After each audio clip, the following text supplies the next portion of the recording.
Stieg Larsson's The Girl with the Dragon Tattoo was first published in 2005 and translated from Swedish into English in 2008, and although the book was the first story to feature the character of Lisbeth Salander, live-action adaptations of Larsson's iconic debut novel and the following sequels have sporadically replaced the leading lady.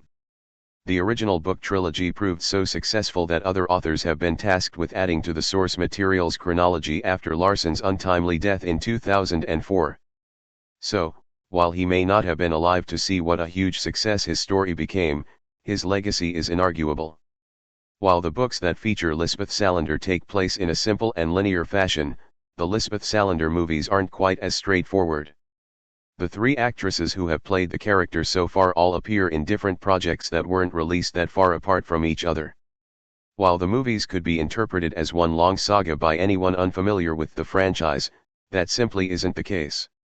As such, it takes a little research before going to work out which movie is best to start with, and most of them have a different lead actress. Noomi Rapace played Lisbeth Salander in the Swedish Millennium Trilogy movies. All three Noomi Rapace movies were released in 2009.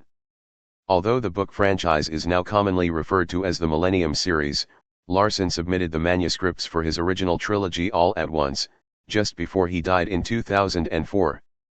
So, the first three installments, often retaining the emeritus title of the Millennium Trilogy, are viewed by many as the series' best era. It took a few years for the source material to make its way to the big screen, but a group of Swedish production companies came together to adapt the books into movies that were all released in 2009. This trilogy featured Noomi Rapace as Lisbeth Salander.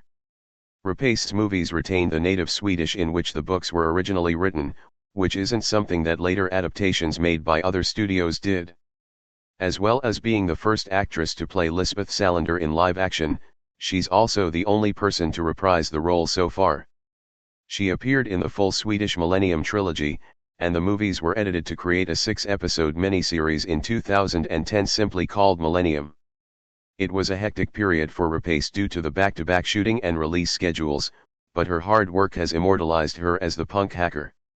Rooney Mara played Lisbeth Salander in David Fincher's The Girl with the Dragon Tattoo. Mara starred alongside Daniel Craig's Mikael Blomkvist in 2011. An English-language remake of The Girl with the Dragon Tattoo, the first Stieg Larsson book, was released in 2011, just 2 years after the Swedish movie trilogy had been released in its entirety. The rapid turnaround between projects meant that Rapace could technically have come back and played Salander again, but director David Fincher went in another direction when casting his movie's title character. Instead, Rooney Mara stepped into the role alongside Daniel Craig as Mikael Blomkvist. Despite good reviews and respectable box office takings, Fincher never got around to following in the footsteps of his Swedish counterpart and adapting The Girl Who Played with Fire, which is the second Stieg Larsson book. As a result, neither Daniel Craig nor Rooney Mara returned to make the sequel or its successor, so it was one and done for this particular iteration of Lisbeth Salander. Claire Foy took over as Lisbeth Salander in 2018's The Girl in the Spider's Web, after skipping 2 books. Foy's movie was the first non-Larsson adaptation from the Millennium series. Years passed without progress being made on Fincher's delayed second Millennium movie. Eventually, the decision was made to part ways with Fincher and install Fede Alvarez as the director of the sequel.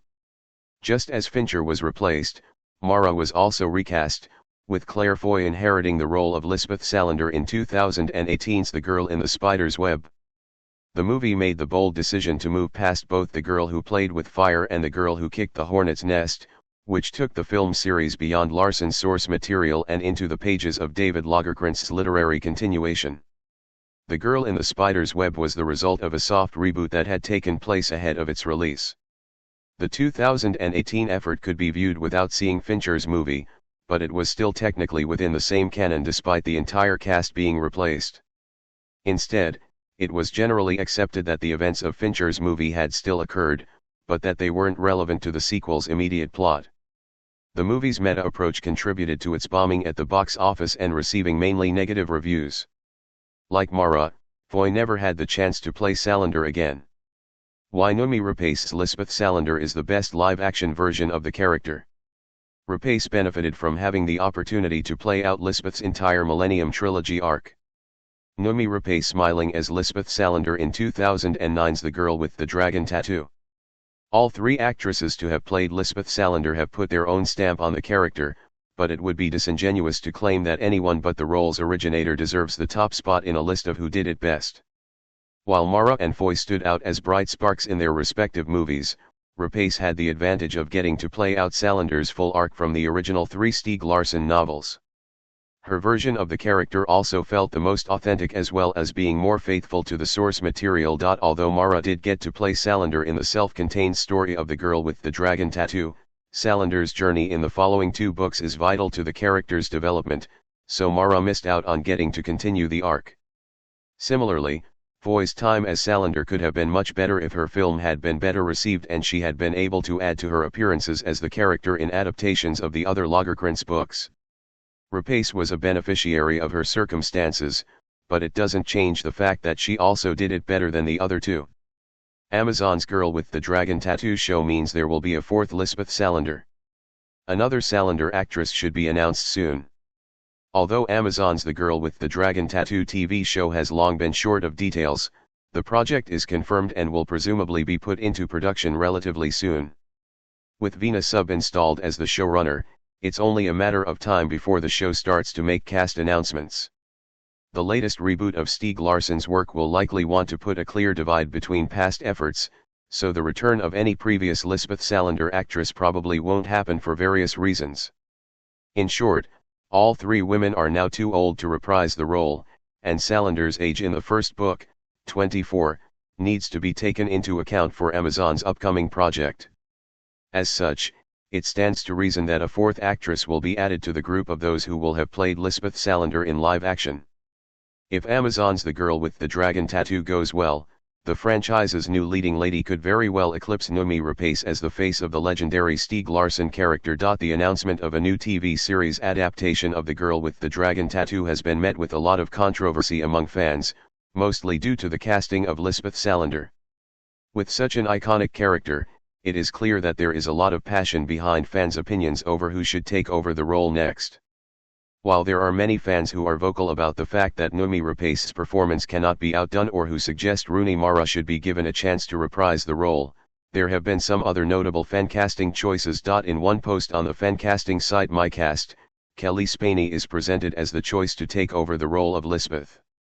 Spaney is an up-and-coming actor who has made a name for herself in recent years, with her standout performance in Civil War and her acclaimed starring role in Priscilla. However, it was her work in Alien, Romulus that really propelled her and offered the best argument for her taking over the role of the tough hero of the series. Other MyCast suggestions include several young actors who are quickly becoming big names in Hollywood.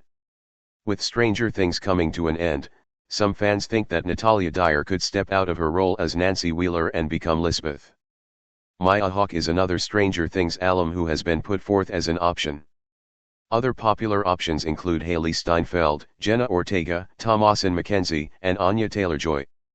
While all of these are strong choices for the Girl with the Dragon Tattoo heroine, there are some more out-of-the-box casting ideas that could be great, including one Redditor recommending Aubrey Plaza for the role. Other strong contenders have emerged recently, such as Margaret Qualley, coming off her strong performance in The Substance, as well as recent Oscar winner Mikey Madison, whose tour de force work in Anora makes a strong case for her casting.